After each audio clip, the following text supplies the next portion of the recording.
Bien, muy bien. Bueno, primera pregunta esta que yo planteaba, ¿cómo se está aplicando la ESI en las escuelas hoy y con esta modalidad de enseñanza? Se está trabajando igual o del mismo modo que el resto de los contenidos que se trabajan en la escuela, es decir, con la modalidad de distancia. El programa nuestro lo que está haciendo son adaptaciones específicas para la modalidad virtual. Ahora esta semana tenemos una nueva publicación, digamos, en el portal educativo de sugerencias en relación con el material para el nivel inicial, nivel primario y nivel secundario. ¿Cómo se aplica, Miguel, cómo se aplican los más pequeños, que sabemos que viene desde muy temprana edad y mucha gente no sabe cuáles son los contenidos, cuáles son los conceptos que se explican? Tenemos la oportunidad de preguntártelo. Mira, hay lo que se denominan NAPs, es decir, núcleos de aprendizajes prioritarios. Los núcleos de aprendizajes prioritarios para nivel inicial tienen que ver con, por ejemplo, nombrar correctamente las partes del cuerpo, ese es uno de los ejes que está enganchado con uno de los ejes de la ESI, usar el vocabulario correcto para nombrar esas partes, es importantísimo. Se habla de los procesos de gestación y de nacimiento, estamos hablando siempre a nivel inicial, de disposiciones para dar y recibir cariño. Esto es importantísimo. Vieron muchas veces, a ustedes les habrá pasado como nos ha pasado a todos. Llegamos a la casa de alguien y el papá o la mamá dicen, dele un beso a las tías. ¿Sí? No, el cuerpo es de él decide, el niño decide si da o no da besos. Esto se enseña. Muy bien. Porque si no le estamos diciendo que su cuerpo en realidad es público. Y no es público. ¿Sí? Si se siente incómoda con alguna interacción, es importante que eso esté de alguna manera regulado y que el chico ya tenga ahí cierta autonomía para poder decidir cuándo sí y cuándo no. Es importante. Otra cosa que se trabaja también, es decir, no frente a interacciones que al chico le parezcan incómodas o inadecuadas. Importantísimo como prevención del abuso infantil. ¿Sí? Bien. Otra cuestión que se trabaja con los niños es no guardar secretos que los pongan incómodos o los confundan. Es decir, se trabaja el tema de que hay secretos que pueden ser muy válidos y otros secretos que no hay que sostener. Ahora, y frente a los papás no hay secretos. Sí. Ahí hay un tema, tenías Marisol la tuya, pero meto esta porque tiene mucho que ver. ¿Cómo se trabaja algo tan finito, algo tan incisivo como hay secretos que sí, hay secretos que no? Sabemos el porqué de esto, por supuesto, y sabemos que las clases de educación sexual son un gran espacio para que el niño pueda contar algo grave que le pueda estar ocurriendo, por ejemplo, en su casa. Pero ¿cómo se trabaja eso? ¿Cómo lográs que el chico entienda qué sí y qué no, qué es válido y qué no lo es para su vida? Bueno, hay un montón de ejemplos, de técnicas, con cuentos, con canciones, con dramatizaciones, hay un montón de formas, con los juguetes mismos, hay un montón de formas con las que se va trabajando esto. Te diría más, la creatividad de muchos docentes, lo que el programa hace es dar sugerencias y los ejes conceptuales con los que hay que trabajar. Por supuesto que el material que se brinda, el material por ejemplo que tenemos que viene de Nación, que es muy bueno, da una serie de sugerencias y muchísimos docentes trabajan con esas sugerencias y está muy bien, pero hay otro gran grupo de docentes que crean material nuevo a partir de esta base conceptual. Miguel, sé que en el portal educativo de la provincia, como decías, han subido el contenido específico de educación sexual integral. ¿Qué línea se les baja a las escuelas privadas? Porque, bueno, ustedes saben, no se están manejando muchas de ellas por los contenidos de la DGE, y están haciendo los propios, elaborando los propios. ¿Y quién realmente está en contacto como para saber si verdaderamente se está cumpliendo con la entrega? Es muy buena tu pregunta, Marisol. Mira, en realidad la ley nos abarca a todos los ciudadanos de la República Argentina, porque es una ley que reconoce derechos de los chicos, ¿sí? No importa si están en la educación de gestión privada o en la educación de gestión estatal. Los chicos de educación privada tienen los mismos derechos que el resto de los chicos. Por lo tanto, los contenidos mínimos necesarios para aprender son exactamente iguales en ambos formatos de gestión de la educación. De hecho, hay una resolución del Consejo Federal. El Consejo Federal, para que la gente entienda, es la reunión periódica que tienen todos los ministros de Educación de la Nación. Hay una resolución que es la resolución número 340 del 2018, que establece los contenidos mínimos para todos los niveles. Los NAP que yo estaba citando para educación inicial, por ejemplo, son para todos los chicos de nivel inicial de todas las escuelas. Entonces, si hay alguna escuela que no está cumpliendo con esto, es importante que los papás nos avisen. Nosotros tenemos un mail que es educación sexual int por integral @gmail.com. Bien. Ese mail explota en este momento. ¿Por qué les digo que explota? Porque muchísimos papás, muchísimos docentes, muchísimos alumnos, por ejemplo a nivel secundario, hacen consultas permanentes o nos avisan: a mi niño no se le ha dado educación sexual este año, por ejemplo, o no entiendo cuáles son los contenidos de educación sexual que debería tener. Tengamos en cuenta que cuando hablamos de educación sexual no estamos hablando únicamente del cuidado del cuerpo y la salud, que es un eje, que es la parte más biológica y reproductiva, ¿sí? Estamos hablando de 5 ejes. Por ejemplo, reconocer la perspectiva de género, es decir, tirar abajo una serie de estereotipos que tienen que ver con el género, que las mujeres deben lavar los platos y deben hacer la comida. Esto es un estereotipo. Esto se trabaja en sí, para dar por tierra con estos estereotipos. Otro estereotipo, otro eje es la diversidad sexual. Entender que existe la diversidad sexual. Así que no somos todos iguales, que las diferencias están. ¿Por qué? Porque nosotros, esto es importante que lo digamos en la escuela, porque los chicos ya lo ven en los medios. En la vida. Sí. En la vida. En la vida lo ven. Caminando por la calle lo ven. Entonces es importante que la escuela ahí esté dando alguna explicación, que va a ser complementaria a la que se va a dar en la casa, por supuesto. ¿Sí? Otros 2 ejes. Uno, la expresión de la afectividad, valorar la expresión de la afectividad. Ese eje es clave en este tiempo de confinamiento. A ver, a todos nos ha pasado esto, ¿no? Los varones no lloran. Esto es una torpeza absoluta, pero esto generación tras generación tras generación se ha venido trayendo. Bueno, ESI trabaja el valor de la posibilidad de expresar lo que nos pasa afectivamente. Clave. Esto es educación sexual integral. Por eso digo, muchas veces están invisibilizados los contenidos de la educación sexual integral, porque creemos que si no estamos hablando de método anticonceptivo, no estamos hablando de educación sexual integral. No, sí, también. Estamos hablando cuando arreglamos, por ejemplo, las formas de convivencia con un grupo de alumnos. Bien. Eso también es así. Por eso es integral. Y una relacionada. ¿Han reportado de las escuelas la falta de devolución en esta materia por parte de algunas familias? Te lo pregunto porque vos también sabés que muchas familias, acotando el contenido de lo que implica ESI, se negaban a que sus chicos recibieran educación en este sentido. Mira, lo que tenemos en este momento, en esta situación especial, distinta, anómala, lo que tenemos es un déficit, un problema de devolución de todos los contenidos, de todas las materias. ¿Sí?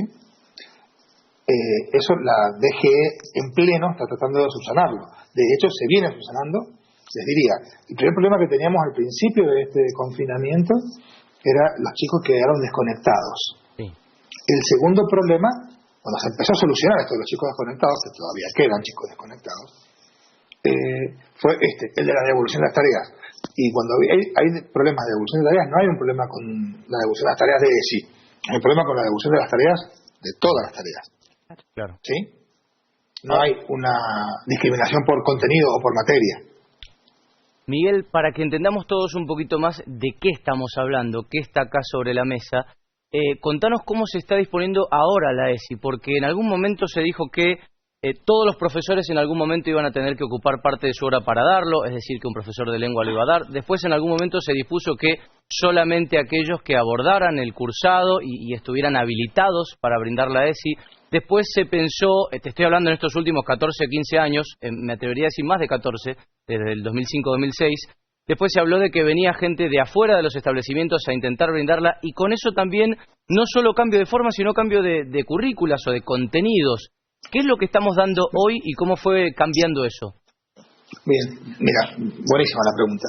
En realidad lo que vos acabás de nombrar son todos efectos de una campaña falsa que se ha hecho durante los últimos 2 años, 3, en contra de la aplicación de la educación sexual integral de la ley en toda la Argentina. Nada de eso es real. Bueno, algunas cosas sí son reales. ¿Cuál? Por ejemplo, que profesores de otras clases, un profesor de física, por ejemplo, iba a tener que brindar una clase de educación sexual, poniendo un buzón, que los chicos pusieran sus dudas. No tiene que. Ese profesor, pensemos, depende, la ESI se da de modo distinto de acuerdo al nivel, ¿sí? No es lo mismo cómo se trabaja en nivel inicial que cómo se trabaja en nivel secundario, por ejemplo. El ejemplo que di era de nivel secundario. Bueno, vamos al nivel secundario. En nivel secundario vos tenés en Mendoza una cuestión que es única. La provincia de Mendoza es la única provincia del país que está pagando horas ESI. Es decir, que hay docentes que se presentan a concursar por esas horas. Esos docentes tienen que dar cuenta de una formación. La única provincia del país, ¿sí? Después, si es una buena idea o una mala idea, es otro tema. Pero nosotros tenemos docentes que tienen que dar cuenta de un saber y que por eso pueden concursar por unas horas que el Estado paga. A veces son pocas, es cierto. Es cierto. Ese docente tiene dos formas de trabajar, por lo menos lo digo en términos generales. O establece que va a brindar los talleres de ESI con los alumnos, con todos los alumnos de esa escuela, bajo su responsabilidad, que es una metodología que están utilizando, inclusive hoy virtual, ¿sí? Y lo hace así. Otros docentes dicen, no, yo voy a articular con mis compañeros de trabajo de tales materias. Entonces, que son los que tienen alguna inquietud similar, etcétera, que les interesa el tema, entonces es el docente ESI el que regula ese trabajo, el que administra ese conocimiento, ¿sí? Y entonces ESI se trabaja en más de una asignatura. Pero además, en la provincia de Mendoza, a partir del año 2018, se empezó a trabajar con equipos de responsables de la aplicación de la ESI. Cada escuela del Gran Mendoza, estoy hablando del 75% de las escuelas de todos los niveles en la provincia de Mendoza, al día de la fecha, tiene un equipo de al menos 3 personas responsables de la aplicación de la ESI. Esas 3 personas fueron capacitadas por el programa. Siempre ha habido un directivo y 2 docentes. Es decir, hay gente formada para la aplicación. ¿Qué quiero decir con esto? En la provincia de Mendoza tenemos alrededor de 5.000 docentes formados en ESI. Alguien puede decir, bueno, pero son pocos. Depende. ¿Cuántos, Miguel, perdón? ¿5.000? 5.000. 5.000 docentes que están formados. Estabas hablando del nivel secundario porque fue lo que te preguntó Juli. ¿En nivel primario también es igual la metodología? A nivel primario la metodología es diferente. ¿Por qué? Porque ahí sí es verdaderamente transversal, ¿sí? Debe incluirse en los contenidos de diferentes asignaturas. Y en el nivel primario también tenemos, al menos en el Gran Mendoza ya, 3 personas profesionales, directivos y 2 docentes formados para aplicar la ESI. Lo bueno en la primaria es que sí o sí debe ser transversal, ¿sí? No hay un único docente responsable de la aplicación, que si ese docente se enferma por ahí, tenemos el problema de que no habría un responsable, ¿sí?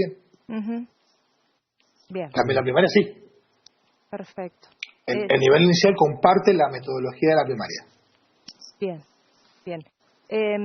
Pensaba con este tema de las escuelas cerradas, la preocupación que genera, ¿no? Porque la escuela es el lugar donde muchos chicos aprenden, como lo estás diciendo, porque les están enseñando a hablar de sus emociones y demás, aprenden eso y hablan también. Después de aprender que tienen que hablar, hablan en la escuela justamente de lo que les pasa en casa. Y hoy con las escuelas cerradas eso se ve imposibilitado. Tenés razón, mira. Nos corremos un poquitito del eje de la entrevista, pero justamente esta semana hemos estado, el viernes de la semana pasada y ahora esta semana estamos charlando con la gente del programa Maltrato Infantil de la provincia. ¿Por qué? Y porque justamente ahí tenemos una preocupación. Los chicos que no saben todavía leer o escribir, es decir, los menores de 6, 7 años, ¿sí? Esta función que vos bien nombrabas de la escuela, hoy no está pudiendo ser ejercida. Que el chico hable y diga frente a otros en el caso de estar siendo víctima de una situación de abuso o de maltrato. Estamos pensando a ver cómo vamos a llegar a esos chicos. Muy difícil porque la comunicación virtual está mediada siempre por un adulto, y puede ser en este caso o en muchos casos, que ese adulto sea justamente el maltratador. Entonces, ahí la escuela no puede cumplir la función. Y todavía no hay una estrategia, es gravísimo y es muy difícil de pensar qué hacer. No hay todavía una estrategia armada para eso, Miguel, ¿no? Lo estamos lo estamos ideando, estamos pensando, estamos tratando somos un grupo de gente, de profesionales que estamos trabajando en esto, a ver cómo lo vamos a hacer. Pero esto es primicia, digo, es realmente difícil. Piénsenlo. Sí. ¿Cómo hacemos nosotros, profesionales de la salud, para llegar a un chico de 4 años sin la mediación de un adulto, que capaz que el adulto es el maltratador? Sí, no. Muy complejo, es muy complejo, pero he pensado mucho a lo largo de estos días en esta situación, ¿no? De esos niños que se quedaron sin el gran espacio que les da la escuela para poder hablar de sus emociones, incluso de lo que les pasa en casa. Ahora, ¿cómo viene? Esto también es para pensar las funciones de la escuela, ¿no? Tal cual, iba a decir eso. Tenemos una escuela que tiene múltiples funciones, y algunas de las funciones son tanto o más vitales que las de enseñar. Tal cual. Pero saltan a la vista ahora. Eso te iba a decir, Miguel, ¿cómo viene la ausencia ahora de la presencialidad, de la ESI en este caso, a justamente reforzar, demostrar su importancia para aquellos, por ejemplo, que la denostan? Bueno, justamente, yo le diría a toda la gente que dice estar en contra de la aplicación de la ESI, que, a ver, pongamos las cosas como son, nosotros no podemos estar en contra de las leyes, ¿sí? Claro. Esta es una ley nacional que reconoce un derecho, por lo tanto que uno esté a favor o en contra es indiferente al momento de la aplicación, esto hay que decirlo también con todas las letras, ¿sí? Nosotros todos estamos debajo del paraguas del marco legal que nos regula en Argentina, porque la Argentina no delibera ni gobierna, sino a través de sus representantes, que son legisladores y han sancionado este marco legal. ¿Sí? Una vez dicho esto, digo, claro que es importante, es fundamental la escuela. Piensen, la escuela es el organismo del Estado que llega a todos lados, donde no hay hospital, centro de salud, salita de primera UCI, donde no hay policía, donde no hay injerencia del Estado, hay una escuela.